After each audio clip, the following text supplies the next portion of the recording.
if I may, I know the first week of 2017 is almost over, but if I may, I would like to suggest a simple New Year's resolution for all of the know-it-alls in the sports media. And the resolution simply is this: when Aaron Rodgers says the Packers are going to do something, listen to him. What more evidence do you need? 2 years ago, it was RELAX. And what happened? Well, 11-5, won the division, almost made the Super Bowl.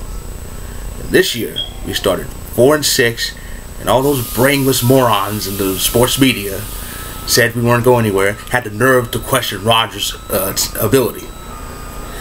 And what happened? Who won the division?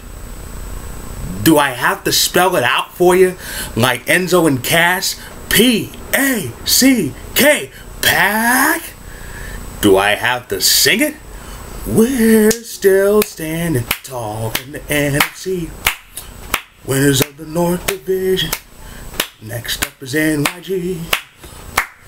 We're still standing thanks to that Batman. Run the table for 6 games as only Rodgers can. We're still standing.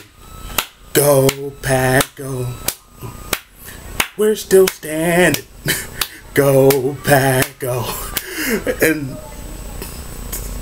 I can't believe people have the nerve to just dismiss the best quarterback in the league. I mean, have they forgotten that he's literally better than everybody else in the league, even Eli Manning, who we have to play next? But come on. They could have actually fathomed, hey, this team has Aaron Rodgers. He's a clutch quarterback. They could possibly run this table, win 6 straight, and win the division. No. All I heard was, well, they're screwed. They're not going anywhere. Rodgers is losing it.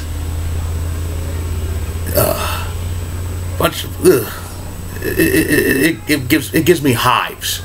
It gives me hives thinking how much stupidity there is on television. It really does. It literally gives me a rash, just itching all over. But regardless of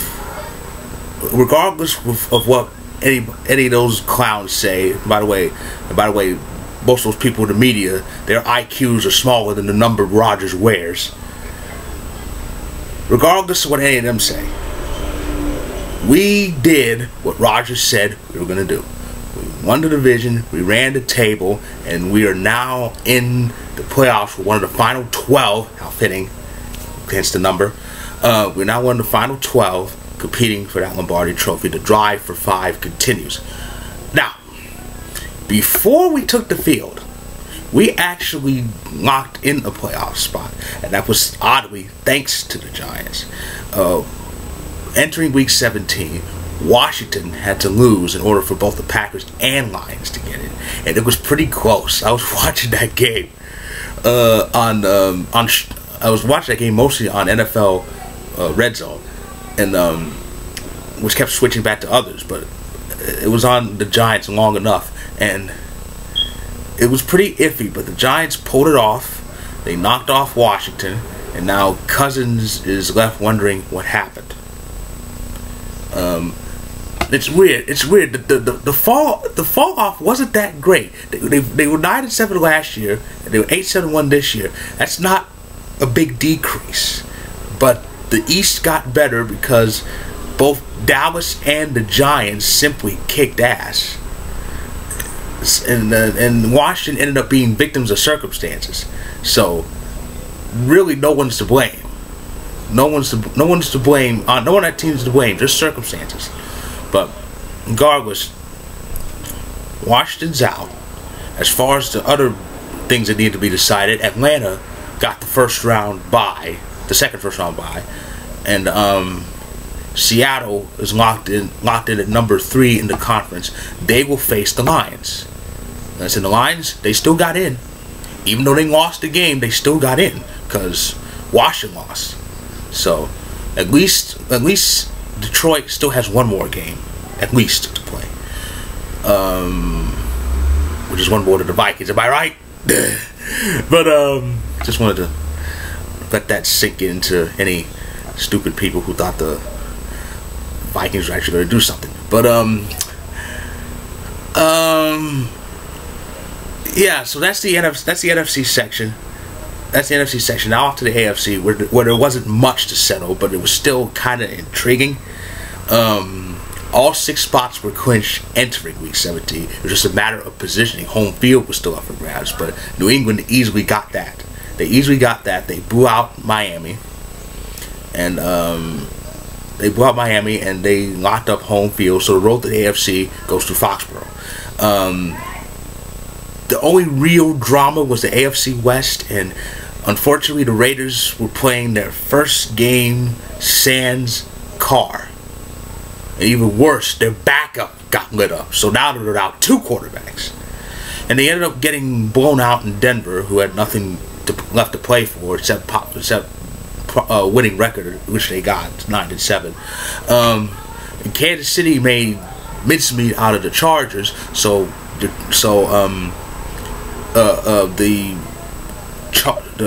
the Chiefs and Raiders finished tied, but the Chiefs are the AFC West champions and have the bye because they swept Oakland. That's the beauty of that head-to-head. That's the beauty of that divisional head-to-head. It always comes to play, and so New England and Kansas City get the byes. Oakland, another team who's victim of circumstances.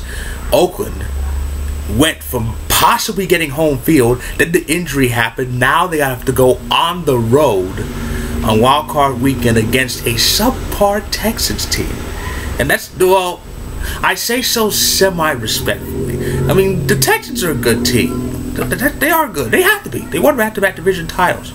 They've been in the playoffs quite a bit the last few years, but they haven't really gone far, and that division really isn't strong. I mean, they won the division at, 9-7? They finished 4th overall in the AFC behind New England, Kansas City, and Pittsburgh. By the way, Pittsburgh, they play Miami in the wild card playoff. That should be a good game. I don't know. A lot of people are saying the Raiders, with the unfortunate circumstances, they're not going to make it past wild card weekend, but you never know. They're still pretty strong. They just have injury issues with not 1 but 2 quarterbacks, which is just it breaks my heart as a sports fan for something like that to happen to a team who went from rags for many years to possible riches this year, and this happens. It sucks. It really sucks. And so how fitting that a season that crazy would have such a crazy ending. I mean, week 17 continued to live up to its nuttiness like it has for the last 7 years since they fixed the week 17 schedule to put all the visual games on there. I've always said it's the NFL's attempt to kind of script the final week of the season. So far it's worked, because every week since 2010 has ended with a head-to-head game for the division, and of course this season was Green Bay and Detroit for the North, the only division title game this year. But all of that madness is over. You thought the regular season was maddening. The playoffs are going to be chaotic. I can't wait. I'm not just saying that because the Packers are in it, or how the Packers got in it, but it's just going to be a crazy, crazy postseason. I just know it. Some crazy stuff is going to happen. So, let's recap. Let's set the playoff schedule. Oakland and Houston kicks off the playoffs. That's on ESPN and ABC, telecasting together. That's Saturday. And Seattle and Detroit is later that Saturday night on NBC. Okay. Sunday is Miami and Pittsburgh on CBS, and then Wild Weekend ends with its main event, Giants and Packers on Fox. So remember the byes: Patriots, Chiefs, AFC, Cowboys, Falcons, NFC. All right. So that is my review of a crazy Week 17. I hope you enjoyed this regular season. And I want you to do the same. I want you to do the same when it comes to the playoffs, and enjoy responsibly. Don't go too crazy.